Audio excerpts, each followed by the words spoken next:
Hi guys, എല്ലാവർക്കും നമ്മുടെ പുതിയൊരു വീഡിയോയിലേക്ക് സ്വാഗതം. നമ്മുടെ ഇന്നത്തെ വീഡിയോ എന്ന് പറയുന്നത് ഇൻസൈഡ് കാനഡ സ്റ്റഡി പെർമിറ്റ് എങ്ങനെ എക്സ്റ്റെൻഡ് ചെയ്യാം എന്നുള്ളതാണ്. ഈ വീഡിയോയിലൂടെ നമ്മൾ ഫാമിലി ആയിട്ടാണ് സ്റ്റഡി പെർമിറ്റ് എക്സ്റ്റെൻഡ് ചെയ്യുന്നത്. ഒരേ സമയം ഒരാൾക്ക് സ്റ്റഡി പെർമിറ്റ് എക്സ്റ്റൻഷനും നമ്മുടെ സ്പൗസിന് വർക്ക് പെർമിറ്റ് എക്സ്റ്റൻഷനും ആയിരിക്കും കിട്ടുന്നത്. അപ്പം അതെങ്ങനെയാണ് ചെയ്യുന്നത് എന്നുള്ളതാണ് നമ്മൾ ഇന്നത്തെ ഈ വീഡിയോയിലൂടെ നമ്മൾ എക്സ്പ്ലെയിൻ ചെയ്യുന്നത്. അപ്പോൾ നിങ്ങളൊരു ഇൻഡിവിജ്വൽ ആപ്ലിക്കൻ്റ് ആണ്, നിങ്ങൾക്ക് സ്പൗസ് ഇല്ല, ഇൻസൈഡ് കാനഡയിൽ സ്പൗസ് ഇല്ല, നിങ്ങൾക്ക് ഇൻഡിവിജ്വലായിട്ട് നിങ്ങളുടെ സ്റ്റഡി പെർമിറ്റ് മാത്രം എക്സ്റ്റെൻഡ് ചെയ്താൽ മതി എന്നുണ്ടെങ്കിൽ അതിനായിട്ട് നമ്മൾ സെപ്പറേറ്റ് വീഡിയോ ചെയ്തിട്ടുണ്ട്. മേളിൽ താഴെ ബട്ടണിൽ ക്ലിക്ക് ചെയ്ത് കഴിഞ്ഞാൽ നിങ്ങൾക്ക് കാണാൻ പറ്റും. ഇതെന്ന് പറയുന്ന ഒരു ഫാമിലി ആപ്ലിക്കേഷൻ ആണ്. അടുത്തൊരു വീഡിയോയിലൂടെ നമ്മൾ ഒരു കുഞ്ഞും കൂടെ വരുമ്പോൾ എങ്ങനെ എക്സ്റ്റെൻഡ് ചെയ്യാം എന്നുള്ളത് നമ്മൾ എക്സ്പ്ലെയിൻ ചെയ്യുന്നുണ്ട്. നോർമലി കേസ് വരുന്നത് നമ്മൾ കാനഡയിൽ പഠിക്കാൻ വരുമ്പോൾ ഒരാൾ 1+1 കോഴ്സ് എടുക്കുകയാണ്. അപ്പോൾ ആദ്യത്തെ ഒരു കോഴ്സ് കഴിഞ്ഞു, അവിടെ സ്റ്റഡി പെർമിറ്റ് എക്സ്പയർ ആയി പോകാറാകുമ്പോഴത്തേക്ക് നമ്മൾ എക്സ്റ്റെൻഡ് ചെയ്യും.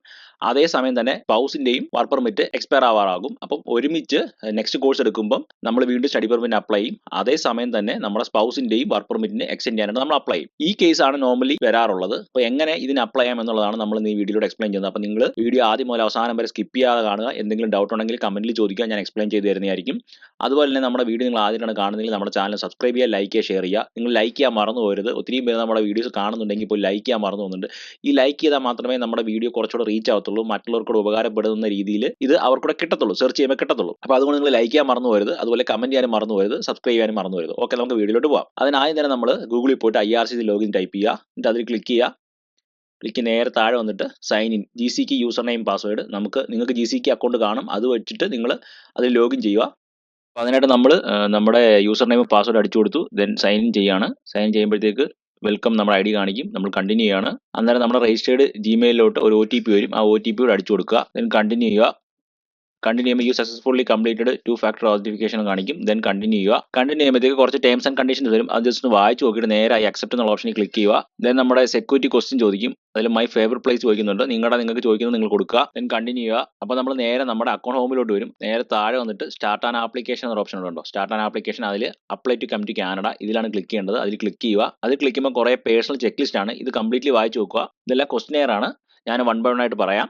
അതിൽ നമുക്ക് ഫസ്റ്റ് ക്വസ്റ്റ്യൻ എന്ന് പറയുന്നത് പേഴ്സണൽ റെഫറൻസ് കോഡാണ്. Please enter your personal reference code to begin your application. നമുക്ക് ഇങ്ങനെ ഒരു കോഡ് ഇല്ല, അപ്പോൾ അതുകൊണ്ട് അത് സ്കിപ്പ് ചെയ്തിട്ട് നേരെ താഴെ വന്നിട്ട് I don't have A personal reference code എന്നുള്ള ഓപ്ഷനിൽ visitor visa study and work permit, ഇതാണ് നമ്മൾ ക്ലിക്ക് ചെയ്യേണ്ടത്. ഇതിൽ ക്ലിക്ക് ചെയ്യുക. ഇതിൽ നമ്മൾ സ്റ്റഡി പെർമിറ്റ് ആണ് എക്സ്റ്റെൻഡ് ചെയ്യുന്നത്, അതേസമയം തന്നെ നമ്മുടെ സ്പൗസിന്റെ വർക്ക് പെർമിറ്റ് ആണ് എക്സ്റ്റെൻഡ് ചെയ്യുന്നത്. പക്ഷേ നമ്മുടെ സ്റ്റഡി എന്നൊരു ഓപ്ഷൻ ഉള്ളതുകൊണ്ട് അതിൽ ക്ലിക്ക് ചെയ്യുക. അതിൽ ക്ലിക്ക് ചെയ്യുമ്പോൾ find out if you are eligible to apply, അതിൽ ഓരോ ക്വസ്റ്റ്യൻ ഉണ്ട്, നമ്മൾ 1 by 1 ആയിട്ട് വായിച്ച് നോക്കി ആൻസർ കൊടുക്കുകയാണ്. ഫസ്റ്റ് ക്വസ്റ്റ്യൻ എന്ന് പറയുന്നത് what would you like to do in Canada. ഇതിൽ മെയിൻ ആപ്ലിക്കന്റ് സ്റ്റുഡന്റ് ആണ്, അതുകൊണ്ട് നമ്മൾ സ്റ്റഡി കൊടുത്തു.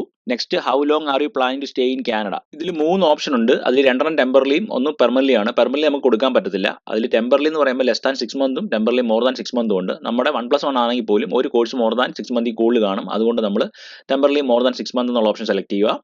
പിന്നെ അടുത്ത ക്വസ്റ്റ്യൻ എന്ന് പറയുന്നത് select the code that matches the one on your passport. അത് നമ്മുടെ പാസ്പോർട്ട് ഏത് രാജ്യത്തെയാണെന്നുള്ളതാണ്. ഞാനിവിടെ ഇന്ത്യ കൊടുക്കുകയാണ്. നെക്സ്റ്റ് എന്ന് പറയുന്നത് what is your current country or territory of residence. If you are presently in Canada you should select Canada. അപ്പോൾ നമ്മൾ കാനഡയിലാണെങ്കിൽ Canada തന്നെ കൊടുക്കണം. ഇപ്പോൾ നോർമലി എല്ലാവരും ഇൻസൈഡ് കാനഡയാണ് നമ്മൾ സ്റ്റഡി പെർമിറ്റ് എക്സ്റ്റെൻഡ് ചെയ്യാറുള്ളത്, അതുകൊണ്ട് ഞാൻ കാനഡ കൊടുത്തു. ദെൻ അടുത്ത ക്വസ്റ്റ്യൻ എന്ന് പറയുന്നത് do you have a family member who is a Canadian citizen or a permanent residence and is 18 years or older. അങ്ങനെ ഒരാളില്ല, അതുകൊണ്ട് ഞാൻ ഇവിടെ നോ കൊടുത്തു. Then what is your date of birth. നിങ്ങളുടെ ഡേറ്റ് ഓഫ് ബർത്ത് നിങ്ങളുടെ പാസ്പോർട്ടിൽ നോക്കി തെറ്റാതെ കൊടുക്കുക. ഞാൻ ഇവിടെ റാൻഡമായിട്ട് ഡേറ്റ് ഓഫ് ബർത്ത് കൊടുക്കുകയാണ്. ദെൻ നെക്സ്റ്റ് അടിച്ചു. അടുത്ത ക്വസ്റ്റ്യൻ എന്ന് പറയുന്നത് do you have a provincial attestation letter. ഇതാണ് ലേറ്റസ്റ്റ് അപ്ഡേറ്റ് എന്ന് പറയുന്നത്. ഇത് നേരത്തെ പഴയ വീഡിയോസ് ഒക്കെ നിങ്ങൾ യൂട്യൂബിൽ കണ്ടിട്ട് ചെയ്യുകയാണെങ്കിൽ ഇങ്ങനെ ഒരു ക്വസ്റ്റ്യൻ കാണത്തില്ല. കാരണം ഈ PAL എന്ന് പറഞ്ഞ സാധനം വന്നതിന് ശേഷമാണ് ഇങ്ങനെ ഒരു അപ്ഡേറ്റ് അവർ IRCC വെബ്സൈറ്റിൽ അവർ ആഡ് ചെയ്തത്. അപ്പോൾ ഇതിന്റെ ആൻസർ നോ ആണ്. കാരണം ഇൻസൈഡ് കാനഡ ആൾറെഡി സ്റ്റഡി ചെയ്തുകൊണ്ടിരിക്കുന്ന ആൾക്ക് ഇത് ആവശ്യമില്ല, അതുകൊണ്ട് തന്നെ ആൻസർ നോ കൊടുക്കുക. ദെൻ നെക്സ്റ്റ് അടിക്കുക. അടുത്ത question do you qualify for an exemption. നമ്മൾ എക്സംഷൻ ആണ്, ക്വാളിഫൈ ചെയ്യുന്നുണ്ട്. ഇത് ഡീറ്റെയിൽ ആയിട്ട് ഞാൻ ഈ PAL എന്ന് പറഞ്ഞതിനെ പറ്റി പറയുന്ന ഒരു വീഡിയോ ചെയ്തിട്ടുണ്ട് ചാനലിൽ, അത് മേളിൽ ഐ ബട്ടൺ ക്ലിക്ക് ചെയ്താൽ കാണാൻ പറ്റും. അതിനകത്ത് ഡീറ്റെയിൽ ആയിട്ട് ഞാൻ ഇതിനെപ്പറ്റി എക്സ്പ്ലെയിൻ ചെയ്യുന്നുണ്ട്, എന്തുകൊണ്ടാണ് നമ്മൾ എക്സംഷൻ കേസ് ആയത്, ഇത് ആർക്കൊക്കെ വേണം എന്നുള്ള കാര്യങ്ങളൊക്കെ.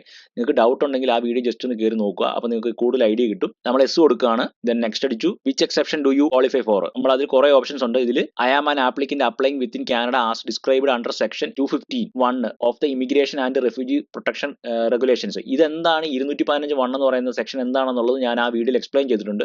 നിങ്ങൾക്ക് ഇതിൽ ഡൗട്ട് ഉണ്ടെങ്കിൽ നിങ്ങൾ ആ വീഡിയോ കയറി കണ്ടു കഴിഞ്ഞാൽ നിങ്ങൾക്ക് കംപ്ലീറ്റ്ലി നിങ്ങൾക്ക് മനസ്സിലാവും എന്താണ് സംഭവം എന്നുള്ളത്. അപ്പോൾ ഇതിന്റെ ഈ ക്വസ്റ്റ്യൻ ആൻസർ നിങ്ങൾ ഇൻസൈഡ് കാനഡ ആൾറെഡി പഠിച്ചുകൊണ്ടിരിക്കുന്ന ഒരാളാണെങ്കിൽ ഇതിന്റെ ആൻസർ എന്ന് പറയുന്നത് I am an applicant applying within Canada as described under section 215. Okay, then നമ്മൾ നെക്സ്റ്റ് അടിക്കുകയാണ്. നെക്സ്റ്റ് എന്ന് പറയുന്നത് are you lawful permanent residence of a United State with a valid US citizenship. Okay, അത് നമ്മളല്ല, അപ്പോൾ നമ്മൾ നോ കൊടുത്തു. Then next അടിച്ചു. നെക്സ്റ്റ് എന്ന് പറയുന്നത് what is your current immigration status Canada. Current നമ്മൾ സ്റ്റുഡന്റ് ആണ്, അതുകൊണ്ട് നമ്മൾ സ്റ്റുഡന്റ് എന്നൊരു ഓപ്ഷൻ ക്ലിക്ക് ചെയ്തു. ദെൻ നെക്സ്റ്റ് അടിച്ചു. അടുത്ത് പറയുന്നത് what is your marital status. നിങ്ങൾ മാരിഡ് ആണ്, കാരണം നിങ്ങളുടെ സ്പൗസിന് കൂടെ അപ്ലൈ ചെയ്യുന്നുണ്ട്. നിങ്ങൾ മാരിഡ് അല്ല, സിംഗിൾ ആപ്ലിക്കൻ്റ് ആണെങ്കിൽ അതിനുവേണ്ടി വേറൊരു വീഡിയോ ചെയ്തിട്ടുണ്ട്, അത് കയറി നോക്കുക. ഞാൻ മാരിഡ് കൊടുത്തു. നെക്സ്റ്റ് എന്ന് പറയുന്നത് what is your province or territory of destination. If you R visiting multiple province or territory select the one in which you will be spending most of the time. നിങ്ങൾ 6 മാസത്തിൽ കൂടുതൽ ഏത് പ്രൊവിൻസിലാണ് താമസിച്ചിട്ടുള്ളത്, നിങ്ങളുടെ college എവിടെയാണ് എന്നുള്ളത് നോക്കിയിട്ട് നിങ്ങൾ ആ പ്രൊവിൻസ് കൊടുക്കുക. ഞാനിവിടെ ഒണ്ടാരി കൊടുക്കുകയാണ്. ദെൻ നെക്സ്റ്റ് അടിച്ചു. നെക്സ്റ്റ് കണ്ടില്ലേ, യുവർ റിസൾട്ട്. നമ്മൾ കൊടുത്ത ആൻസറിനെ ആസ്പദമാക്കിയിട്ട് നമുക്ക് 2 കാര്യങ്ങൾ എലിജിബിൾ ആണ്. ഒന്ന് സ്റ്റഡി പെർമിറ്റ് ഇൻ കാനഡയും ടെമ്പററി റെസിഡൻസ് വിസയും നമ്മൾ എലിജിബിൾ ആണ്. അപ്പോൾ നമ്മൾ ഇന്ന് ഇവിടെ ചെയ്യുന്നത് സ്റ്റഡി പെർമിറ്റ് എക്സ്റ്റൻഷൻ ആണ്, അതുകൊണ്ട് നമ്മൾ ഇതിൽ കണ്ടിന്യൂ ചെയ്യുകയാണ്. കണ്ടിന്യൂ ചെയ്തു. വീണ്ടും ജസ്റ്റ് ഒന്ന് വായിച്ചു നോക്കുക, വീണ്ടും കണ്ടിന്യൂ ചെയ്യുക.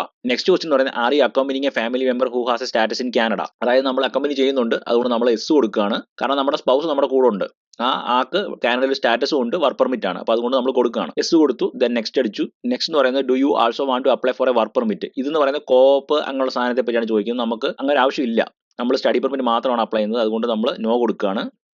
ഇവിടെ കണ്ടില്ലേ, yes I wish to apply for a coop work permit. Coop ഉണ്ടെങ്കിൽ മാത്രമേ ഇത് കൊടുക്കാവൂ, കോപ്പ് ഇല്ലെങ്കിൽ നിങ്ങൾ നോ കൊടുക്കുക. ഞാൻ ഇവിടെ നോ ആണ് കൊടുക്കുന്നത്. ഇൻ കേസ് നിങ്ങൾക്ക് ആർക്കെങ്കിലും കോപ്പ് ആവശ്യമായിട്ടുണ്ടെങ്കിൽ നിങ്ങൾ ഇത് കൊടുത്ത് വർക്ക് പെർമിറ്റ് മേടിക്കുക. അപ്പോൾ അത് വലിയ ഡൗട്ടൊന്നും വേണ്ട, അത് എസ് കൊടുത്താൽ മാത്രം മതി. ഓക്കെ, ഇപ്പം എൻ്റെ കേസിൽ ഞാനിത് നോ തന്നെ കൊടുക്കുകയാണ്, കോപ്പിൻ്റെ ആവശ്യമില്ലാത്തതുകൊണ്ട്. മോസ്റ്റ് ഓഫ് സ്റ്റുഡൻസിന് അങ്ങനെ ആവശ്യമില്ലായിരിക്കും, അതുകൊണ്ടാണ് ഞാൻ നോ കൊടുക്കുന്നത്. ദെൻ നെക്സ്റ്റ് അടിച്ചു. Then when does your status in Canada expire. അപ്പോൾ എന്നാണ് സ്റ്റാറ്റസ് എക്സ്പയർ ആവുക, നിങ്ങളുടെ സ്റ്റഡി പെർമിറ്റ്, നിലവിലുള്ള സ്റ്റഡി പെർമിറ്റ് നോക്കിയിട്ട് നിങ്ങളുടെ സ്റ്റാറ്റസ് എന്നാണ് എക്സ്പയർ ആവുന്നുള്ളത് നോക്കുക, അത് തെറ്റാതെ കൊടുക്കുക. ഞാനിവിടെ റാൻഡം ആയിട്ടൊരെണ്ണം കൊടുക്കുകയാണ്. ദെൻ നെക്സ്റ്റ് അടിച്ചു. നെക്സ്റ്റ് ക്വസ്റ്റൻ എന്ന് പറയുന്നത് have you had a medical exam performed by ARCC authorised panel physician doctor with last 12 month. Last 1 ഇയറിനുള്ളിൽ നിങ്ങൾ മെഡിക്കൽ എടുത്തിട്ടുണ്ടോ എന്നുള്ളതാണ്. അപ്പോൾ എന്തായാലും കാനഡ വന്നിട്ട് 1 വർഷം കഴിഞ്ഞിട്ടുണ്ടെങ്കിൽ നിങ്ങൾ മെഡിക്കൽ എടുത്തതൊക്കെ എക്സ്പയർ ആയി കാണും, അതുകൊണ്ടാണ് നോ കൊടുക്കുകയാണ്. ഇൻ കേസ് നിങ്ങൾ മെഡിക്കൽ അതിനിടയ്ക്കാണ് എടുത്തിട്ടുണ്ടെങ്കിൽ നിങ്ങൾ എസ് കൊടുക്കുക. ദെൻ നെക്സ്റ്റ് അടിക്കുക. പിന്നെ ഈ ക്വസ്റ്റ്യൻ നിങ്ങൾ കംപ്ലീറ്റ്ലി വായിച്ച് നോക്കിയിട്ടാണ് ആൻസർ കൊടുക്കാൻ. കാരണം കുറേ പേര് ഇത് വായിച്ച് നോക്കാതെ ആൻസർ കൊടുത്തിട്ട് അവസാനം എന്നോട് ചോദിച്ചിട്ടുണ്ട്, ഞാനത് അങ്ങനെ തെറ്റിപ്പോയി, എന്ത് ചെയ്യാൻ പറ്റും എന്നുള്ളതൊക്കെ. അപ്പോൾ എന്തിനാണ് അങ്ങനെ ചെയ്യുന്നത്, ഞാൻ എല്ലാ വീഡിയോയിലും എക്സ്പ്ലെയിൻ ചെയ്യാറുണ്ട്. അപ്പോൾ അതുകൊണ്ട് നിങ്ങൾ 1 by 1 ആയിട്ട് വായിച്ച് നോക്കുക. ഇതിൽ 2 കേസ് മാത്രമേ വരുന്നുള്ളൂ. അതിൽ ആദ്യത്തെ കേസ് എന്ന് പറയുന്നത് want to stay in Canada more than 6 month and have lived 1 or more designated countries or territories for more than 6 month in the past 1 year. അപ്പോൾ നിങ്ങൾ ഇൻസൈഡ് കാനഡ വന്നിട്ട് നിങ്ങൾ നാട്ടിൽ പോയിട്ട് പഠിച്ചുകൊണ്ടിരിക്കുന്ന സമയത്ത് നിങ്ങൾ അത്യാവശ്യം നാട്ടിൽ പോയി, എമർജൻസി കേസ് വല്ലതും നാട്ടിൽ പോയി 6 മാസത്തേക്കുള്ള അവിടെ താമസിച്ചിട്ടാണ് തിരിച്ച് വരുന്നതെങ്കിൽ, കാനഡയിൽ വരുന്നതെങ്കിൽ നിങ്ങൾ മെഡിക്കൽ എടുക്കണം. അതാണ് ഈ ഫസ്റ്റ് കേസ് എന്ന് പറയുന്നത്. നിങ്ങളുടെ സിറ്റുവേഷനിൽ അങ്ങനെ എന്തെങ്കിലും വന്നിട്ടുണ്ടെങ്കിൽ നിങ്ങളുടെ എസ് കൊടുക്കുക. അങ്ങനല്ല, നിങ്ങളുടെ രണ്ടാമത്തെ കേസിൽ intent to work one of the following job, ഇത് കംപ്ലീറ്റ്ലി ഹെൽത്ത് റിലേറ്റഡ് ജോലിയാണ്. ഞാൻ എല്ലാം എക്സ്പ്ലെയിൻ ചെയ്ത് കഴിഞ്ഞാൽ ഈ വീഡിയോ കുറച്ച് ലെങ്തി ആയി പോകും, അതുകൊണ്ട് നിങ്ങൾ ഇത് വായിച്ചു നോക്കുക. എല്ലാം ഹെൽത്ത് റിലേറ്റഡ് ആണ്. ഇതിലേതെങ്കിലും ഒന്നാണ് നിങ്ങൾ ജോലി ചെയ്യാൻ പോകുന്നത് അല്ലെങ്കിൽ ജോലി ചെയ്യുന്നത് എന്നുണ്ടെങ്കിൽ, ഈവൻ പാർട്ട് ടൈം ആണെങ്കിൽ പോലും നിങ്ങൾ ആ ഫീൽഡിലാണ് ജോലി ചെയ്യുന്നുണ്ടെങ്കിൽ നിങ്ങളുടെ എസ് കൊടുത്തിട്ട് നിങ്ങൾ ആ മെഡിക്കലിൻ്റെ ഡോക്യുമെൻറ്റ് സബ്മിറ്റ് ചെയ്യുക. ചിലപ്പോൾ ഒരു മെഡിക്കൽ എടുക്കാൻ പറയും, ഒരു $145 മാത്രമേ ഉള്ളൂ. മെഡിക്കൽ എടുത്തിട്ട് ആ ഡോക്യുമെൻറ്റൂടെ അപ്ലോഡ് ചെയ്ത് കൊടുക്കുക. അപ്പോൾ അത് ലാസ്റ്റ് ഞാൻ പറഞ്ഞുതരാം ആ ഡോക്യുമെൻ്റ് എവിടെ വരുന്നതെന്നുള്ളത്. ഡോക്യുമെൻറ്റ് ചെക്ക് ലിസ്റ്റിൽ അത് നമുക്ക് കാണാൻ പറ്റും. ഇവിടെ എസ് കൊടുത്തു കഴിഞ്ഞാൽ നിങ്ങൾ ഒരിക്കലും ഇത് മിസ് ചെയ്യാൻ പാടില്ല. നിങ്ങൾ എന്തായാലും വർക്ക് ചെയ്യുന്നുണ്ടെങ്കിൽ കള്ളം പറയരുത്. വർക്ക് ചെയ്യുന്നുണ്ടെങ്കിൽ നിങ്ങൾ എസ് തന്നെ കൊടുക്കുക. ഈ കേസിൽ ഞാനിവിടെ നോ ആണ് കൊടുക്കുന്നത്. നോ കൊടുത്തിട്ട് നെക്സ്റ്റ് അടിച്ചു. അടുത്തത് do you want to submit an application for a family member. ഇതെന്ന് പറയുന്നൊരു ഫാമിലി ആപ്ലിക്കേഷൻ ആണ്. വൈഫ് വർക്ക് ചെയ്തുകൊണ്ടിരിക്കുകയാണ്. ഇപ്പം എൻ്റെ കേസിൽ വൈഫ് എന്ന് പറഞ്ഞാൽ നിങ്ങളുടെ കേസിൽ നിങ്ങളുടെ സ്പൗസ് വർക്ക് ചെയ്തുകൊണ്ടിരിക്കുകയാണ്. സ്പൗസിൻ്റെ വർക്ക് പെർമിറ്റ്, ഓപ്പൺ വർക്ക് പെർമിറ്റോടെ എക്സ്റ്റെൻഡ് ചെയ്യണം. അതുകൊണ്ട് ഞാനിവിടെ എസ് കൊടുക്കുകയാണ്. ദെൻ നെക്സ്റ്റ് അടിച്ചു. If you are submitting application for more than 1 family member please start with your spouse or a common law partner. ഈ കേസിൽ ഞാൻ സ്പൗസിൻ്റെ കേസ് മാത്രമേ പറയുന്നുള്ളൂ. കുഞ്ഞുണ്ടെങ്കിൽ നിങ്ങൾക്കുള്ള വീഡിയോ ഈ പ്ലേലിസ്റ്റ് തന്നെ കാണും, നിങ്ങൾ കയറി നോക്കുക. ഞാൻ അങ്ങനെ സെപ്പറേറ്റ് 3 വീഡിയോ ആയിട്ടാണ് ചെയ്തേക്കുന്നത്. ഇൻഡിവിജ്വൽ ആപ്ലിക്കൻറ്റിനും പിന്നെ സ്പൗസിനും മാത്രമുള്ളതും പിന്നെ സ്പൗസും കുഞ്ഞും കൂടെ വരുന്ന ഒരു ആപ്ലിക്കേഷൻ, അങ്ങനെ 3 ആയിട്ടാണ് ചെയ്തേക്കുന്നത്. എല്ലാം ഞാനൊരു പ്ലേലിസ്റ്റിൽ ആഡ് ചെയ്തിട്ടുണ്ട്, നിങ്ങൾക്ക് അത് കയറി സെപ്പറേറ്റ് കാണാവുന്നതാണ്. ഞാൻ നെക്സ്റ്റ് അടിച്ചു. ഓക്കെ, അടുത്ത ക്വസ്റ്റ്യൻ എന്ന് പറയുന്നത് what country does your family member leave in. അപ്പോൾ നമ്മുടെ സ്പൗസ് ആണ് ചോദിക്കുന്നത്. കാനഡയാണ്, നമ്മുടെ കൂടെ തന്നെ ഉണ്ടല്ലോ, കാനഡ കൊടുത്തു. അടുത്തത് which country issued your family member passport or travel document. അത് ഇന്ത്യയാണ്, ഞാൻ ഇന്ത്യ കൊടുത്തു. ദെൻ നെക്സ്റ്റ് അടിച്ചു. അടുത്ത ക്വസ്റ്റ്യൻ എന്ന് പറയുന്നത് is your family member a permanent residence of a United State who has a alien registered card. Okay, അങ്ങനെ സംഭവമില്ല, അപ്പം ഞാൻ അതുകൊണ്ട് നോ കൊടുത്തു. ദെൻ നെക്സ്റ്റ് അടിച്ചു. ഓക്കെ, അടുത്ത ക്വസ്റ്റ്യൻ എന്ന് പറയുന്നത് what is your family member current marital status. അത് മാരിഡ് ആണ്, ഞാൻ മാരിഡ് കൊടുത്തു. അടുത്ത ക്വസ്റ്റ്യൻ എന്ന് പറയുന്നത് what is your family member date of birth. നിങ്ങളുടെ സ്പൗസിൻ്റെ ഡേറ്റ് ഓഫ് ബർത്ത് കൊടുക്കുക. ഞാൻ ഇവിടെ റാൻഡമായിട്ട് ഡേറ്റ് ഓഫ് ബർത്ത് കൊടുക്കുകയാണ്.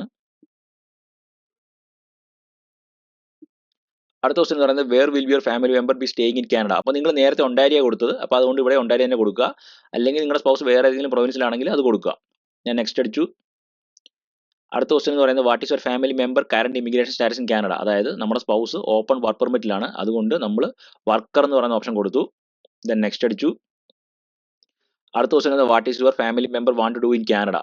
അത് എന്തായാലും വീണ്ടും വർക്ക് ചെയ്യാനാണ്, അതുകൊണ്ട് നമ്മൾ apply for or extend an open work permit ഈ ഓപ്ഷനാണ് ക്ലിക്ക് ചെയ്യേണ്ടത്. Apply or extend. ഇപ്പോൾ ഇൻ കേസ് നിങ്ങളുടെ സ്പൗസ് നാട്ടിലാണെന്നുണ്ടെങ്കിൽ പോലും ഇങ്ങനെയാണ് അപ്ലൈ ചെയ്യേണ്ടത്. പക്ഷേ നാട്ടിലാകുമ്പോഴത്തേക്ക് ഇപ്പോഴത്തെ കേസിൽ ഡിഫിക്കൽട്ടാണ്, കാരണം കാനഡ പുതിയ റൂൾ കൊണ്ടുവന്നിട്ടുണ്ട്. നിങ്ങളൊന്നെങ്കിൽ മാസ്റ്റേഴ്സോ അല്ലെങ്കിൽ ഡോക്ടറേറ്റോ പഠിക്കുന്ന ഒരു സ്റ്റുഡൻ്റ് ആണെങ്കിൽ മാത്രമേ നിങ്ങളുടെ സ്പൗസിനെ നാട്ടിൽ നിന്ന് കാനഡയിലേക്ക് കൊണ്ടുവരാൻ പറ്റത്തുള്ളൂ. ഇപ്പോൾ ഇൻസൈഡ് കാനഡയിലുള്ളവർക്ക് ആൾറെഡി കാനഡയിലുള്ളവർക്ക് ആ പ്രശ്നമില്ല. ഓക്കെ, അത് ഞാൻ എക്സ്പ്ലെയിൻ ചെയ്ത് കൂടുതൽ കുളവാക്കുന്നില്ല. അതുകൊണ്ട് നെക്സ്റ്റ് പോവാണ്.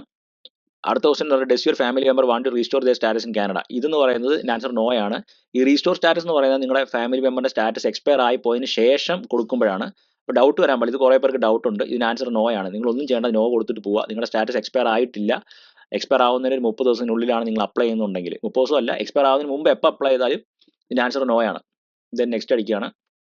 അടുത്ത ക്വസ്റ്റൻ എന്ന് പറഞ്ഞാൽ has your family member had a medical exam performed by IRCC authorised panel physician. Okay, നിങ്ങളുടെ ഇത് ഞാൻ ആദ്യം എക്സ്പ്ലെയിൻ ചെയ്തായിരുന്നു. ഒരു വർഷത്തിനുള്ളിൽ നിങ്ങൾ മെഡിക്കൽ എടുത്തിട്ടുണ്ടെങ്കിൽ, നിങ്ങളല്ല നിങ്ങളുടെ സ്പൗസ് മെഡിക്കൽ എടുത്തിട്ടുണ്ടെങ്കിൽ എസ് കൊടുക്കുക, അല്ലെങ്കിൽ നോ കൊടുക്കുക. ഞാൻ അവിടെ നോ ആണ് കൊടുക്കുന്നത്. ഓക്കെ, ഈ സെയിം ക്വസ്റ്റ്യൻ ഞാൻ ആളെ എക്സ്പ്ലെയിൻ ചെയ്തായിരുന്നു. ഇപ്പോൾ ഇതിപ്പോൾ നിങ്ങളുടെ സ്പൗസിൻ്റെ കാര്യമാണ് ചോദിക്കുന്നത്, അവിടെ ഞാൻ അവിടെ നോ കൊടുത്തു. ദെൻ നെക്സ്റ്റ് അടിച്ചു. അടുത്തത് വീണ്ടും ചോദിക്കുന്നുണ്ട് does your family member want to work one of the following. Medical അത്രത്തോളം ഇമ്പോർട്ടൻ്റ് ആയതുകൊണ്ടാണ് അവർ വീണ്ടും വീണ്ടും എടുത്തു വയ്ക്കുന്നത്.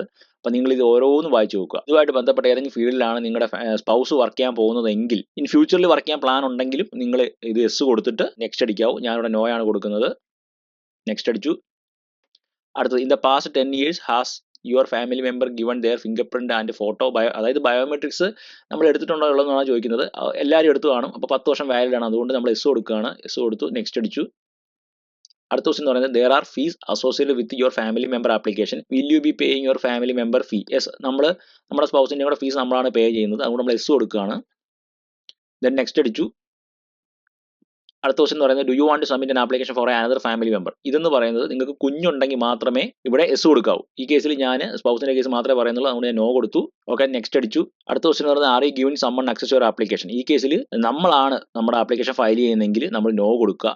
അല്ല, നിങ്ങളുടെ ഫ്രണ്ടോ അല്ലെങ്കിൽ നിങ്ങളുടെ റിലേറ്റീവ്സ് ആരെങ്കിലും നിങ്ങൾക്ക് പകരം അപ്ലൈ ചെയ്യുന്നുണ്ടെങ്കിൽ, അവരാണിത് ചെയ്യുന്നുണ്ടെങ്കിൽ ഇവിടെ എസ് എന്നുള്ള ഓപ്ഷൻ കൊടുത്തിട്ട് ഒരു റെപ്രസെൻറ്റേറ്റീവ് ഫോം ഫില്ല് ചെയ്യണം. ആ റെപ്രസെൻറ്റേറ്റീവ് ഫോം ഫില്ല് ചെയ്യുന്നത് ഞാൻ ഈ പ്ലേലിസ്റ്റിൽ ആഡ് ചെയ്തിട്ടുണ്ട്. ആരാണോ നിങ്ങൾക്ക് വേണ്ടി ചെയ്തു തരുന്നത് ആ ആളാണ് ഫില്ല് ചെയ്യേണ്ടത്. അതെങ്ങനെയാണ് ഫില്ല് ചെയ്യേണ്ടതെന്നുള്ള കാര്യങ്ങളൂടെ ഞാനത് പറഞ്ഞിട്ടുണ്ട്. അപ്പോൾ അത് കയറി നോക്കുക. ഈ കേസിൽ ഞാൻ എൻ്റെ ആപ്ലിക്കേഷൻ ഞാൻ തന്നെത്താനാണ് ചെയ്യുന്നത്, ഞാൻ വേറെ ആർക്കും ആക്സസ് ചെയ്യാൻ കൊടുക്കുന്നില്ല. അപ്പോൾ അതുകൊണ്ട് ഞാൻ നോ കൊടുത്തു. ദെൻ നെക്സ്റ്റ് അടിച്ചു. അടുത്ത ദിവസം in the past 10 years have you given your finger print and photo, അതായത് ബയോമെട്രിക്സ് എടുത്തിട്ടുണ്ടോ എന്നുള്ളതാണ്. ഇത് സ്പൗസിന്റെ കേസല്ല, നമ്മുടെ ഫാമിലി മെമ്പറിന്റെ കേസല്ല, നമ്മുടെ കാര്യമാണ് ചോദിക്കുന്നത്. നമ്മൾ എടുത്തിട്ടുണ്ട്, അതുകൊണ്ട് എസ് കൊടുക്കുകയാണ്. നമ്മുടെ സ്പൗസിന്റെ ചോദ്യങ്ങളൊക്കെ കഴിഞ്ഞു ആൾറെഡി. ഇനി ചോദിക്കുന്നതൊക്കെ നമ്മളെ ആയിരിക്കും, അപ്പോൾ അത് കൺഫ്യൂഷൻ ആവരുത്. ദെൻ നെക്സ്റ്റ് അടിച്ചു. അടുത്ത ക്വസ്റ്റൻ എന്ന് പറയുന്നത് there are fees associated with this application will you be paying your fees. കണ്ടോ, യുവർ ഫീസ് എന്നാണ് ചോദിക്കുന്നത്. Or are you fees accept, അല്ലെങ്കിൽ നമ്മൾ നമ്മുടെ ഫീസ് പേ ചെയ്യുന്നുണ്ട്, നമ്മൾ എസ് കൊടുക്കുകയാണ്. Yes, I will be paying my application fees. Okay, ഞാൻ നെക്സ്റ്റ് അടിച്ചു. അടുത്തെന്ന് പറയുന്നത് are you able to make a digital copy of your document with scanner or camera. നമ്മുടെ എല്ലാ ഡോക്യുമെന്റും നമ്മൾ മൊബൈലിൽ ഫോട്ടോ എടുത്തിട്ട് അല്ലെങ്കിൽ PDF കൺവേർട്ട് ചെയ്തിട്ട് അല്ലെങ്കിൽ ഒരു സ്കാനർ വെച്ചിട്ട് നമ്മൾ സ്കാൻ ചെയ്ത് PDF കൺവേർട്ട് ചെയ്തിട്ടായിരിക്കും നമ്മൾ അപ്ലോഡ് ചെയ്യുന്നത്. അതുകൊണ്ട് നമ്മൾ ഇതിന് ആൻസർ എസ് കൊടുക്കുക. ദെൻ നെക്സ്റ്റ് അടിച്ചു. അടുത്തെന്ന് പറയുന്നത് will you be paying your application fees online. നമ്മുടെ ആപ്ലിക്കേഷൻ ഫീസ് നമ്മൾ ഓൺലൈൻ വഴി ഒന്നെങ്കിൽ ക്രെഡിറ്റ് കാർഡ് അല്ലെങ്കിൽ ഡെബിറ്റ് കാർഡ്, നോർമലി എല്ലാവരും ക്രെഡിറ്റ് കാർഡ് വെച്ചിട്ടായിരിക്കും അടയ്ക്കുന്നത്. അതുകൊണ്ട് നമ്മൾ എസ് കൊടുക്കുകയാണ്. എസ് കൊടുത്തു. ദെൻ നെക്സ്റ്റ് അടിച്ചു. നമ്മൾ കൊടുത്ത എല്ലാ ക്വസ്റ്റിൻ്റെ ആൻസർ ഇവിടെ വന്നിട്ടുണ്ട്. റിവ്യൂ യുവർ ആൻസേഴ്സ്, ഇതെല്ലാം നമുക്ക് റിവ്യൂ ഉള്ള സമയമാണ്. നിങ്ങളൊരു ഫാമിലി ആപ്ലിക്കേഷൻ ആയതുകൊണ്ടാണ് ഇത്രയും ചോദ്യങ്ങളും ആൻസറോടെ വന്നത്. അപ്പോൾ നിങ്ങളെല്ലാം ഒന്ന് വായിച്ചു നോക്കുക. നിങ്ങൾക്ക് എന്തെങ്കിലും ഡൗട്ട് ഉണ്ടെങ്കിൽ ഈ കാണുന്ന ഈ പെൻസിലിൻ്റെ ബട്ടൺ ഉണ്ടല്ലോ, ഈ പെൻസിലിൻ്റെ ബട്ടൺ എന്ന് പറയുന്നത് എഡിറ്റ് ബട്ടൺ ആണ്. ഇതിൽ ക്ലിക്ക് ചെയ്ത് കഴിഞ്ഞാൽ കണ്ടോ, ഞാൻ ആ ക്വസ്റ്റിനിൽ ക്ലിക്ക് ചെയ്തപ്പോൾ നേരെ അവിടെ വന്നു. ഇവിടെ നമുക്ക് ചേഞ്ച് ചെയ്യാൻ പറ്റും. നിങ്ങൾക്ക് എന്തെങ്കിലും ഡൗട്ട് ഉണ്ടെങ്കിൽ അത് ചേഞ്ച് ചെയ്യുക. ദെൻ അപ്ഡേറ്റ് ഇൻഫർമേഷൻ, തിരിച്ച് വീണ്ടും ഇവിടെ തന്നെ വരും. എന്തായാലും നിങ്ങൾ കുറച്ച് സമയം എടുത്ത് തന്നെ ഇത് എല്ലാം വായിച്ചു നോക്കുക. ഞാൻ നിങ്ങളെ കാണിക്കാൻ വേണ്ടി ചെയ്യുകയാണ്, അതുകൊണ്ട് ഞാനിത് സ്കിപ്പ് ചെയ്തിട്ട് നേരെ താഴെ വന്ന് കണ്ടിന്യൂ എന്ന് പറഞ്ഞതിൽ ക്ലിക്ക് ചെയ്തു. Okay, submitting your application. ഇതും ശ്രദ്ധിക്കണം, ഇതിൽ 4 സ്റ്റെപ്പായിട്ടാണ് നമ്മൾ ആപ്ലിക്കേഷൻ സബ്മിറ്റ് ചെയ്യേണ്ടത്. അതിൽ ഫസ്റ്റ് എന്ന് പറയുന്നത് you must be login in your account. നമ്മുടെ GCK നമ്മൾ ലോഗിൻ ചെയ്തിട്ടുണ്ട്, നമ്മൾ ഈ പറഞ്ഞ കാര്യങ്ങളൊക്കെ ചെയ്തിട്ടുണ്ട്. രണ്ടാമത്തെന്ന് പറഞ്ഞാൽ സേവ് യുവർ ആപ്ലിക്കേഷൻ. ഇത് ഓട്ടോമാറ്റിക്കലി സേവ്ഡ് ആവും, 60 ദിവസത്തേക്ക് സേവ്ഡ് ആവും. 60 ദിവസത്തിനുള്ളിൽ എപ്പോഴെങ്കിലും നമ്മൾ ഡോക്യുമെന്റിൽ അപ്ലോഡ് ചെയ്ത് ഫീസ് പേയ്മെന്റ് ചെയ്ത് സബ്മിറ്റ് ചെയ്താൽ മാത്രം മതി, കുഴപ്പമില്ല. നിങ്ങൾക്ക് കുറച്ച് സമയം കിട്ടുന്ന സമയത്ത് വീക്കെൻഡൊക്കെ ആയിരിക്കുന്ന ചിലപ്പോൾ നിങ്ങൾ ഈ ആപ്ലിക്കേഷൻ ചെയ്യുന്നത്, അപ്പോൾ എക്സ്പയർ ആവുന്നതിന് 30 ദിവസം മുമ്പ് പതുക്കെ ചെയ്ത് വന്നിട്ട് 60 ദിവസത്തിനുള്ളിൽ നിങ്ങൾ സബ്മിറ്റ് ചെയ്താൽ മതി. അത് ഇന്ന് തന്നെ ചെയ്ത് നാളെ തന്നെ സബ്മിറ്റ് ചെയ്യേണ്ട ആവശ്യമൊന്നുമില്ല. നിങ്ങൾ ഡോക്യുമെൻ്റ് ഒക്കെ, കാരണം ഇതിനകത്ത് കുറേ ഡോക്യുമെൻ്റ് ആഡ് ചെയ്യണം. കാരണം സ്പൗസ് ഉള്ളതുകൊണ്ട് നമ്മൾ കുറച്ച് ഫണ്ടും കാര്യങ്ങളൊക്കെ കാണിക്കണം, നമ്മുടെ അക്കൗണ്ടിൽ കുറച്ച് പൈസ കാണിക്കണം, ബാങ്കിൽ പോകേണ്ട വരും, നമ്മുടെ സ്റ്റേറ്റ്മെൻറ്റ് എടുക്കണം, അങ്ങനെ കുറച്ച് സമയങ്ങളൊക്കെ ഇതിനുവേണ്ടി ചിലവഴിക്കണം. അപ്പോൾ അതുകൊണ്ട് ഒരു 60 ദിവസം സമയമുണ്ട് നമുക്ക് അത് അപ്ലൈ ചെയ്യാനായിട്ട്. നെക്സ്റ്റ് എന്ന് പറയുന്നത് അപ്ലോഡ് ചെയ്യുക ഡോക്യുമെൻറ്റ്. ഇത് നമുക്ക് ഈ പറഞ്ഞ ഈ 3 ഫോർമാറ്റിൽ നമുക്ക് അപ്ലോഡ് ചെയ്യാൻ പറ്റും. 3 അല്ല, അതിൽ കൂടുതലുണ്ട്. നോർമലി എല്ലാവരും PDF വഴിയാണ് അപ്ലോഡ് ചെയ്യുന്നത്. അപ്പോൾ ഈ PDF അപ്ലോഡ് ചെയ്യുമ്പോൾ 4 MB കൂടാൻ പാടില്ല. എങ്ങനെയാണ് അപ്ലോഡ് ചെയ്യേണ്ട കാര്യങ്ങളൊക്കെ പറയുന്നുണ്ട്. ലോവസ്റ്റ് ഫയൽ സൈസും. ഇൻ കേസ് നിങ്ങൾ കുറേ ഫയൽ മെർജ് ചെയ്യുമ്പോഴത്തേക്ക് നിങ്ങളുടെ ഫയലിലെ സൈസ് കൂടിപ്പോയാൽ നിങ്ങൾ ഗൂഗിളിൽ പോയി സെർച്ച് ചെയ്യുക, PDF റീസൈസർ എന്നൊരു ഓപ്ഷൻ ഉണ്ട്. അത് ക്ലിക്ക് ചെയ്ത് നിങ്ങളുടെ PDF അപ്ലോഡ് ചെയ്ത് കൊടുത്തു കഴിഞ്ഞാൽ നിങ്ങളുടെ ആ PDFൻ്റെ സൈസ് അവർ കുറച്ച് തരും. അത് ഫ്രീ ആണ്. അതൊക്കെ യൂട്ടിലൈസ് ചെയ്യുക. നേരെ താഴെ വന്നിട്ട് പേ യുവർ ഫീസ്. ഇതെന്ന് പറയുന്നത് ലാസ്റ്റ് സ്റ്റെപ്പാണ്. ഈ ഫീസ് കൂടെ പേ ചെയ്താൽ മാത്രമേ നിങ്ങളുടെ ഫൈനൽ സബ്മിഷൻ ആവത്തുള്ളൂ. നിങ്ങൾ ഡോക്യുമെന്റ് എല്ലാം അപ്ലോഡ് ചെയ്താൽ മാത്രമേ ഫീസ് പേ ചെയ്യാനുള്ള ഒരു ഓപ്ഷൻ വരത്തുള്ളൂ. ഇത്രയും കാര്യങ്ങൾ നിങ്ങൾ ജസ്റ്റ് ഒന്ന് വായിച്ചു നോക്കുക, ദെൻ കണ്ടിന്യൂ ചെയ്യുക. നമ്മൾ last your document check list, നമ്മുടെ ഡോക്യുമെന്റ് ചെക്ക് ലിസ്റ്റ് വന്നിട്ടുണ്ട്. ഇതിലെ മെയിൻ ഫോം എന്ന് പറയുന്നത് application to change conditions extend my stay or remaining Canada as a student. ഇത് നോക്കുക, ഈ ഫോം തന്നെയാണോ വന്നേക്കുന്നത്. IMM 5709 എന്ന് പറയുന്ന ഫോമാണോ നിങ്ങൾക്ക് കിട്ടിയേക്കെന്ന് നോക്കുക. അല്ലെങ്കിൽ നിങ്ങൾ ചെയ്തതിൽ എന്തോ മിസ്റ്റേക്ക് പറ്റിയിട്ടുണ്ട്. ഒന്നും കൂടെ ഈ വീഡിയോ ആദ്യം മുതൽ കാണുക. ഓക്കെ, ഇൻ കേസ് നിങ്ങൾക്ക് ഈ ഫോം അല്ല വന്നെങ്കിൽ നിങ്ങൾ നേരെ മേളിൽ വന്നിട്ട് മോഡിഫൈ മൈ ആൻസർ എന്ന് കണ്ടോ, ഇവിടെ ക്ലിക്ക് ചെയ്താലും നേരെ തിരിച്ച് ബാക്കിലോട്ട് പോകും. നിങ്ങൾ ചെക്ക് ചെയ്യുക എവിടെ മിസ്റ്റേക്ക് പറ്റിയിട്ടുണ്ട്. ഞാൻ ഈ വീഡിയോ പറഞ്ഞ പോലെ തന്നെ ചെയ്യുവാണെങ്കിൽ നിങ്ങൾക്ക് കറക്റ്റ് ആ ഫോം തന്നെ കിട്ടും. അത് ചേഞ്ച് ചെയ്യുക, ഇവിടുത്തെ എഡിറ്റ് ബട്ടണിൽ പോവുക, വീണ്ടും ചേഞ്ച് ചെയ്യുക, തിരിച്ചിവിടെ വരിക, വീണ്ടും റിട്ടേൺ ടു യുവർ ഓൺലൈൻ ആപ്ലിക്കേഷനിൽ ക്ലിക്ക് ചെയ്യുക, വീണ്ടും ഇവിടെ തന്നെ വരും. ഓക്കെ, അപ്പോൾ ഈ ഫോം എങ്ങനെയാണ് ഫില്ല് ചെയ്ത് നമ്മുടെ ചാനൽ അപ്ലോഡ് ചെയ്തിട്ടുണ്ട്. അപ്പോൾ നമ്മുടെ പ്ലേലിസ്റ്റ് കയറി നോക്കുക, അതും ഡീറ്റെയിൽ ആയിട്ട് ഞാൻ എക്സ്പ്ലെയിൻ ചെയ്തിട്ടുണ്ട്. ഇതിൽ ക്ലിക്ക് ചെയ്യുമ്പോൾ ഇങ്ങനെ ആയിരിക്കും വരുന്നത്. അപ്പോൾ എന്തുകൊണ്ടാണ് ഇങ്ങനെ വന്നതെന്ന് ഡൗട്ട് ഉണ്ട് നിങ്ങൾക്ക്. ഇത് ഓപ്പൺ ആവുന്നില്ലല്ലോ എന്ന് വിചാരിക്കും. ടെൻഷൻ അടിക്കേണ്ട ആവശ്യമൊന്നുമില്ല. ഇതെങ്ങനെ ഓപ്പൺ ആക്കുന്നത് വെച്ചാൽ നിങ്ങൾ നേരെ ഡൗൺലോഡ് ചെയ്യുക. ഡൗൺലോഡ് ചെയ്തിട്ട് ആ ഡൗൺലോഡ് ചെയ്ത ഫോൾഡറിൽ പോയിട്ട് റൈറ്റ് ബട്ടൺ ക്ലിക്ക് ചെയ്ത് അഡോബ് റീഡർ വഴി നിങ്ങൾ ഓപ്പൺ ചെയ്യുക. നെക്സ്റ്റ് എന്ന് പറയുന്നത് സപ്പോർട്ടിംഗ് ഡോക്യുമെന്റ് ആണ്. ഇതിൽ first support document letter of acceptance or letter of enrolment. ഇതെന്ന് പറയുന്നത് നിങ്ങളുടെ നെക്സ്റ്റ് കോഴ്സ് ഉണ്ടല്ലോ അതിന്റെ ഓഫർ ലെറ്റർ ആണ്, അല്ലെങ്കിൽ എൻറോൾമെന്റ്. ഇപ്പം നിങ്ങൾക്ക് ആ കോഴ്സിൽ ചേർന്നിട്ടുണ്ടെങ്കിൽ നിങ്ങൾക്ക് ടൈം ടേബിളും കാര്യങ്ങളൊക്കെ കാണും. നിങ്ങളിപ്പം ഏത് കോളേജിലാണോ പഠിക്കാൻ പോകുന്നത് ആ കോളേജിന്റെ വെബ്സൈറ്റിൽ കയറി കഴിഞ്ഞാൽ നിങ്ങളെ ലെറ്റർ ഓഫ് എൻറോൾമെന്റ് കിട്ടും. അല്ലെങ്കിൽ നിങ്ങൾക്ക് ഓഫർ ലെറ്റർ അവരോട് ചോദിച്ചു കഴിഞ്ഞാൽ അയച്ചു തരും. നേരത്തെ വേണമെങ്കിൽ അയച്ചു തരും, മെയിൽ അയച്ചു ചോദിച്ചു കഴിഞ്ഞാൽ നേരത്തെ വരെ അയച്ചു തരും. പറഞ്ഞാൽ മതി എനിക്ക് സ്റ്റഡി പെർമിറ്റ് എക്സ്റ്റെൻഡ് ചെയ്യാനാണെന്ന് പറഞ്ഞു കഴിഞ്ഞാൽ അവർ നേരത്തെ അയച്ചു തരും. ക്ലാസ് തുടങ്ങേണ്ട ആവശ്യമൊന്നുമില്ല, നേരത്തെ അയച്ചു തരും. നെക്സ്റ്റ് എന്ന് പറയുന്നത് പാസ്പോർട്ടാണ്. ഈ പാസ്പോർട്ട് അപ്ലോഡ് ചെയ്യുമ്പോൾ ശ്രദ്ധിക്കേണ്ട കാര്യം എന്ന് പറഞ്ഞാൽ നിങ്ങളുടെ പാസ്പോർട്ട് മാത്രം അപ്ലോഡ് ചെയ്യരുത്. നിങ്ങളുടെ പാസ്പോർട്ടിന്റെ ഫ്രണ്ട് ആൻഡ് ബാക്ക്, നിങ്ങളുടെ കറന്റ് സ്റ്റഡി പെർമിറ്റ്, പിന്നെ നിങ്ങൾക്ക് TRV ഉണ്ടല്ലോ പാസ്പോർട്ടിൽ സ്റ്റാമ്പ് ചെയ്ത വിസ, അതെല്ലാം കൂടെ ചേർത്തിട്ട് ഒരുമിച്ച് മെർജ് ചെയ്ത് ഒരു PDF മാറ്റണം. മാറ്റുമ്പം നിങ്ങൾ ശ്രദ്ധിക്കേണ്ട കാര്യം എന്ന് പറഞ്ഞാൽ ഈ പാസ്പോർട്ടിൽ നിന്ന് തന്നെ കോപ്പി ചെയ്ത് അതിന്റെ പേര് റിനെയിം ചെയ്യുക. എല്ലാം കോപ്പി പേസ്റ്റ് ചെയ്യുക. നിങ്ങൾ അപ്ലോഡ് ചെയ്യുന്ന എല്ലാ PDF-ന്റെയും പേര് ഇത് സെയിം ആയിരിക്കണം, മാച്ച് ആവണം. പിന്നെ ഈ ഫോമിന്റെ പേര് നിങ്ങൾ ഒരിക്കലും ചേഞ്ച് ചെയ്യാൻ പാടില്ല. ഇതിങ്ങനെ തന്നെ ഇത് ക്ലിക്ക് ചെയ്ത് കഴിഞ്ഞാൽ ആ ഫോം തന്നെ ആയിരിക്കും വരുന്നത്. IMM 5713. ഈ ഫോം എങ്ങനെയാണ് ഫില്ല് ചെയ്യുന്നത് നമ്മുടെ ചാനൽ അപ്ലോഡ് ചെയ്തിട്ടുണ്ട്. ഇതൊരു സിമ്പിൾ ഫോമാണ്. ഇത് ഫില്ല് ചെയ്യുന്ന കാര്യം നമ്മുടെ ചാനൽ അപ്ലോഡ് ചെയ്തിട്ടുണ്ട്. അത് ആ റെപ്രസെന്റേറ്റീവ് ഫോമിന്റെ കൂടെ തന്നെയാണ് ഞാൻ ചെയ്തേക്കുന്നത്. അപ്പോൾ അതും കയറി നോക്കുക. നെക്സ്റ്റ് എന്ന് പറയുന്നത് മാരേജ് ലൈസൻസ് ആണ്. അതായത് നിങ്ങളുടെ മാരേജ് സർട്ടിഫിക്കറ്റ് നമ്മുടെ നാട്ടിലെ അത് PDF-ൽ കൺവേർട്ട് ചെയ്ത് അപ്ലോഡ് ചെയ്ത് കൊടുക്കുക. പിന്നെ ശ്രദ്ധിക്കേണ്ട കാര്യം എന്ന് പറഞ്ഞാൽ അതിന്റെ പേര് മാരേജ് ലൈസൻസ് തന്നെ ആക്കുക പേര്. നെക്സ്റ്റ് എന്ന് പറയുന്നത് proof of means of financial support. ഇതെന്ന് പറയുന്നത് നിങ്ങൾ സ്റ്റുഡന്റ് ആയതുകൊണ്ടാണ് വന്നത്.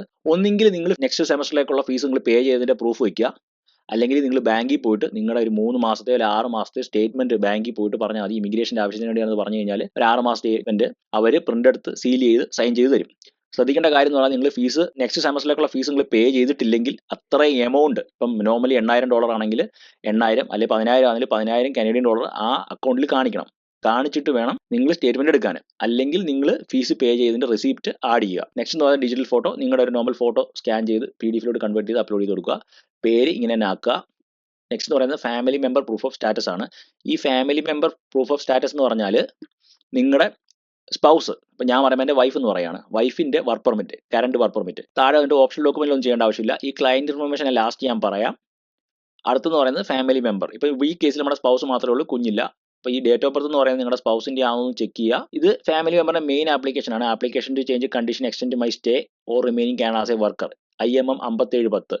ഈ ഫോമും എൻ്റെർലി ഡിഫറൻ്റ് ആണ്. ഇത് രണ്ട് സെയിം അല്ല. ഒന്ന് സ്റ്റഡി പെർമിറ്റ് എക്സ്റ്റൻഷനും ഒന്ന് വർക്ക് പെർമിറ്റ് എക്സ്റ്റൻഷനുമാണ്. നിങ്ങൾ ഇത് അപ്ലോഡ് ചെയ്യുമ്പോൾ ശ്രദ്ധിക്കണം, ഈ രണ്ട് ഫോമാണ്. അപ്പം രണ്ടും സെയിം സ്ഥലത്ത് തന്നെ അപ്ലോഡ് ചെയ്യുക, മാറിപ്പോയി അപ്ലോഡ് ചെയ്യരുത്. ഈ ഫോം എങ്ങനെയാണ് ഫില്ല് ചെയ്യുന്നത് നമ്മുടെ ചാനൽ അപ്ലോഡ് ചെയ്തിട്ടുണ്ട്. ഞാൻ ഈ പ്ലേലിസ്റ്റിൽ ആഡ് ചെയ്യുന്നതാണ്, അല്ലെങ്കിൽ മേളിൽ ഐ ബട്ടണിൽ കൊടുത്തേക്കാം, നിങ്ങൾ കയറി നോക്കുക. നെക്സ്റ്റ് എന്ന് പറയുന്നത് സപ്പോർട്ടിംഗ് ഡോക്യുമെന്റ് പാസ്പോർട്ട് മാത്രമേ ഉള്ളൂ. നേരത്തെ പറഞ്ഞ പോലെ എൻ്റെ വൈഫിൻ്റെ പാസ്പോർട്ട് മാത്രം അപ്ലോഡ് ചെയ്യരുത്, ഫ്രണ്ട് ആൻഡ് ബാക്ക്. അതുപോലെ തന്നെ കറണ്ട് വൈഫിൻ്റെ വർക്ക് പെർമിറ്റ് ഇപ്പം നിലവിലുള്ള വർക്ക് പെർമിറ്റും പിന്നെ നാട്ടിൽ നിന്ന് വന്നപ്പോൾ നമുക്ക് പാസ്പോർട്ട് സ്റ്റാമ്പ് ചെയ്ത് TRV ഉണ്ടല്ലോ, ഇത്രയും കാര്യങ്ങളോട് ഒരുമിച്ച് സ്കാൻ ചെയ്ത് ഒരു PDF-ലാക്കിയിട്ട് മെർജ് ചെയ്ത് അതിന്റെ പേര് പാസ്പോർട്ട് എന്ന് റിനെയിം ചെയ്തിട്ട് വേണം അപ്ലോഡ് ചെയ്യാൻ. പിന്നെ ഈ ക്ലയന്റ് ഇൻഫർമേഷൻ ഞാൻ പറഞ്ഞല്ലോ, ഇതിൽ വേണമെങ്കിൽ നിങ്ങൾക്ക് ഒരു എക്സ്പ്ലനേഷൻ എഴുതി വെക്കാം. എൻ്റെ വൈഫ് ഇതിനടുത്ത് വർക്ക് ചെയ്യുന്നു, ഞാൻ ഇതിനടുത്ത് വർക്ക് ചെയ്യുന്നു, നിങ്ങളുടെ എംപ്ലോയ്മെന്റ് ലെറ്റർ. ഇപ്പോൾ ചിലർ പറയാറുണ്ട് ഇപ്പം ഇന്നപോലെ സ്പൗസിന്റെ എക്സ്റ്റെൻഡ് ചെയ്യാൻ നേരം റിജക്ഷൻ ഒക്കെ വരാറുണ്ട്. പറഞ്ഞ ഇപ്പോഴത്തെ റൂൾ അനുസരിച്ച് ഒത്തിരി നിയമങ്ങളൊക്കെ വന്നിട്ടുണ്ട് കാനഡയിൽ. അപ്പോൾ അതുകൊണ്ട് എനിക്കൊരു ടിയർ സിസ്റ്റം നല്ലൊരു ജോലി വേണം, NOC കോഡുള്ള ജോലി വേണം, അങ്ങനെയുള്ള കാര്യം. നിങ്ങൾക്കൊരു NOC കോഡ് വെച്ചുള്ള എംപ്ലോയ്മെന്റ് ലെറ്റർ മേടിക്കാൻ പറ്റുമെങ്കിൽ ആ എംപ്ലോയ്മെന്റ് ലെറ്റർ തന്നെ കമ്പനിയിൽ നിന്ന് മേടിക്കുക. മേടിച്ചിട്ട് ലാസ്റ്റ് ഒരു 3 മാസത്തെ പേ സ്റ്റെപ്പ്, കുറച്ചുകൂടെ ഫണ്ട് കാണിക്കണമെങ്കിൽ വൈഫിന്റെ അക്കൗണ്ടിലെ പൈസ കാണിക്കണമെന്നുണ്ടെങ്കിൽ വൈഫിന്റെ ബാങ്ക് സ്റ്റേറ്റ്മെന്റും നേരത്തെ പറഞ്ഞ ബാങ്കിൽ പോയി മേടിച്ചിട്ട് ഇതെല്ലാം കൂടെ മെർജ് ചെയ്ത് ഈ ക്ലയന്റ് ഇൻഫർമേഷനകത്ത് ആഡ് ചെയ്യാം. ആഡ് ചെയ്യുമ്പോൾ ശ്രദ്ധിക്കേണ്ട കാര്യം എന്ന് പറഞ്ഞാൽ നിങ്ങളുടെ വൈഫിന്റെ ഇതിനകത്ത് ആഡ് ചെയ്ത് നിങ്ങളുടെ മെയിൻ ആപ്ലിക്കന്റിന്റെ ക്ലയന്റ് ഇൻഫർമേഷൻ അങ്ങ് ആഡ് ചെയ്തേക്കണം. എന്നിട്ടൊരു എക്സ്പ്ലനേഷൻ ലെറ്റർ വേളി ടൈപ്പ് ചെയ്യുക. പറഞ്ഞാൽ മതി, ഞാൻ ഇന്ന ക്ലാസ് പഠിക്കുന്നു, എൻ്റെ നെക്സ്റ്റ് കോഴ്സ് ഇതാണ്, ഇന്ന കോളേജിൽ പഠിക്കാൻ പോകുന്നു, ഞാൻ പാർട്ട് ടൈം ഇത് ചെയ്തുകൊണ്ടിരിക്കുന്നു, എൻ്റെ വൈഫ് ഇതാണ് ജോലി ചെയ്യുന്നത്, ഇനി വൈഫിന് ജോലി ഇല്ലെങ്കിലും കുഴപ്പമൊന്നുമില്ല, ഞങ്ങളുടെ അക്കൗണ്ടിൽ ഇത്രയും രൂപയുണ്ട്, ഞാൻ ആളുടെ ഫീസ് പേ ചെയ്തു, അപ്പോൾ ഞങ്ങൾ ഒരുമിച്ച് എക്സ്റ്റെൻഡ് ചെയ്യുകയാണ് എന്ന് പറഞ്ഞിട്ട് ഒരു എക്സ്പ്ലനേഷൻ ലെറ്റർ എഴുതി വെച്ചിരുന്നാൽ മതി. ടു ദ വിസ ഓഫീസർ എന്നെല്ലാം പറഞ്ഞാൽ മതി, കുഴപ്പമില്ല. നിങ്ങൾക്ക് അറിയാവുന്ന രീതിയിൽ നിങ്ങളൊരു ഇപ്പോൾ ഗൂഗിളിൽ സെർച്ച് ചെയ്യാൻ ഇഷ്ടം പോലെ ഈ പറഞ്ഞ SOP പോലത്തെ മോഡൽ കിട്ടും. അതനുസരിച്ച് നിങ്ങൾക്ക് നിങ്ങളുടെ രീതിയിൽ കൺസ്ട്രക്ട് ചെയ്ത് എഴുതി വെക്കാൻ പറ്റും, കുഴപ്പമൊന്നുമില്ല. അപ്പോൾ അതുകൂടെ അപ്ലോഡ് ചെയ്ത് കൊടുക്കുക. ദെൻ താഴെ വരുമ്പം നമ്മുടെ ആപ്ലിക്കേഷൻ ഫീസ് കാണാൻ പറ്റും. ടോട്ടൽ ഫീസ് എന്ന് പറയുന്നത് $405 ശ്രദ്ധിക്കേണ്ട കാര്യം, ഇൻ കേസ് നിങ്ങൾക്ക് $405 അല്ല വന്നേ, കൂടുതലാണ് വന്നെങ്കിലും നിങ്ങൾ ചെയ്ത ക്വസ്റ്റ്യൻസ് എവിടെയെങ്കിലും മിസ്റ്റേക്ക് പറ്റിയിട്ടുണ്ട്. അപ്പോൾ അത് ഒന്നുകൂടെ ചെക്ക് ചെയ്യുക. ഇത്രയും എമൗണ്ടേ വരുത്തുള്ളൂ. ഇതിൽ ഫസ്റ്റ് സ്റ്റഡി പെർമിറ്റ് ഒരാളുടെ സ്റ്റഡി പെർമിറ്റ് ആണ്, അതിൽ $150 രണ്ടാമത്തെന്ന് പറഞ്ഞാൽ വർക്ക് പെർമിറ്റ് ഹോൾഡർ ഫീ ആണ്, ഇത് നിങ്ങളുടെ സ്പൗസിൻ്റെയാണ്. അതുപോലെ പുതിയ വർക്ക് പെർമിറ്റ് ഇത് നിങ്ങളുടെ സ്പൗസിൻ്റെയാണ്. അങ്ങനെ ടോട്ടൽ $405 ആണ്. അപ്പോൾ ഇത്രയും കാര്യങ്ങളാണ് ഇപ്പോൾ ഈ വീഡിയോയിലൂടെ പറയാനുള്ളത്. എന്തെങ്കിലും ഡൗട്ട് ഉണ്ടെങ്കിൽ നിങ്ങൾ കമന്റിൽ ചോദിക്കുക, ഞാൻ എക്സ്പ്ലെയിൻ ചെയ്തു തരാം. നോർമലി ഞാൻ ഉടനെ തന്നെ കമന്റിന് റിപ്ലൈ കൊടുക്കാറുണ്ട്, ഇല്ലെങ്കിൽ വിത്തിൻ ഒരു 1 ഡേയ്സിനുള്ളിൽ ഞാൻ റിപ്ലൈ കൊടുക്കും. അതുപോലെ തന്നെ നമ്മുടെ വീഡിയോ നിങ്ങൾക്ക് ഇഷ്ടപ്പെട്ടാൽ നിങ്ങൾ തീർച്ചയായിട്ടും ലൈക്ക് ചെയ്യുക. നമ്മുടെ വീഡിയോ എല്ലാവരും കാണുന്നുണ്ട്, പക്ഷേ ലൈക്ക് ചെയ്യുന്നില്ല. അതുപോലെ ഒരു താങ്ക് യു കമന്റിലൂടെ പറയുക. പിന്നെ നമ്മുടെ ചാനൽ സബ്സ്ക്രൈബ് ചെയ്യുക. അപ്പോൾ ഇതുപോലുള്ള ഇൻഫോർമേറ്റീവ് ആയിട്ടുള്ള ഒത്തിരിയും വീഡിയോസ് നമ്മുടെ ചാനലിൽ അപ്ലോഡ് ചെയ്തിട്ടുണ്ട്. ഈ വീഡിയോ എല്ലാവർക്കും ഉപകാരപ്രദമായെന്ന് വിശ്വസിക്കുന്നു. വീണ്ടും മറ്റൊരു വീഡിയോയുടെ കാണുന്നവരെ സ്റ്റേ ട്യൂൺ. ബൈ.